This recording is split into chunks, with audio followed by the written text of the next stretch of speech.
ನಿರ್ದೇಶಕರಾದ ಶ್ರೀಕಾಂತ್ ಪೂಜಾರಿ ಅವರಿಗೆ ಸ್ವಾಗತ. ಇಲ್ಲಿ ಮಹಾದೇವ ಟೆಂಪಲ್ ಕುರಿತು ಅವ್ರ ಕಡೆಯಿಂದ ಸಂದರ್ಶನ ಇಟ್ಕೊಳ್ತಾ ಇದ್ದೀವಿ. ಅದ್ರ ಬಗ್ಗೆ ಸವಿಸ್ತಾರವಾಗಿ ಕೇಳಿ ಸೇರ್ತಾರೆ. ಈ ದೇವಸ್ಥಾನಕ್ಕೆ ತಮಗೆ ಸ್ವಾಗತ ಸುಸ್ವಾಗತ.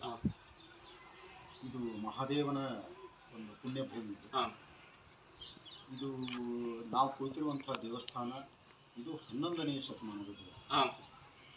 ಈ ದೇವಸ್ಥಾನಕ್ಕೆ ಮಹಾದೇವನಿಗೆ ಸಮರ್ಪಿತವಾಗಿದೆ. ಈ ದೇವಸ್ಥಾನವನ್ನು ಕಟ್ಟಿರುವಂಥ ಮಹನೀಯನ ಹೆಸರು ಮಹಾದೇವ ದಂಡನಾಯಕ.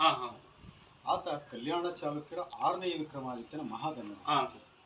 ಆತ 1112ರಲ್ಲಿ ಈ ದೇವಸ್ಥಾನವನ್ನು ಮತ್ತು ಈ ದೇವರನ್ನು ಸ್ಥಾಪನೆ ಮಾಡಿದ. ಸ್ಥಾಪಿಸುವ ಸಮಯದಲ್ಲಿ ಆತ ತನಗೆ ಪರಿಚಯ ಇರುವಂಥ ಪ್ರಪಂಚದಾದ್ಯಂತ ಇರುವಂಥ ಎಲ್ಲ ಸ್ಥಪತಿಗಳನ್ನು ಆತ ಆಹ್ವಾನ ಮಾಡ್ತಾನೆ. ಈ ಸ್ಥಪತಿಗಳು ಅಂದ್ರೆ ಎಲ್ಲ ಮೇನ್ ಆರ್ಕಿಟೆಕ್ಟ್ಸ್, ಪ್ರಧಾನ ಶಿಲ್ಪಕಾರ.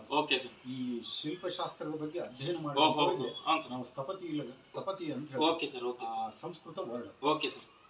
ಆ ಸ್ಥಪತಿಗಳನ್ನೆಲ್ಲರನ್ನ ಆತ ಆಹ್ವಾನ ಮಾಡ್ತಾನೆ.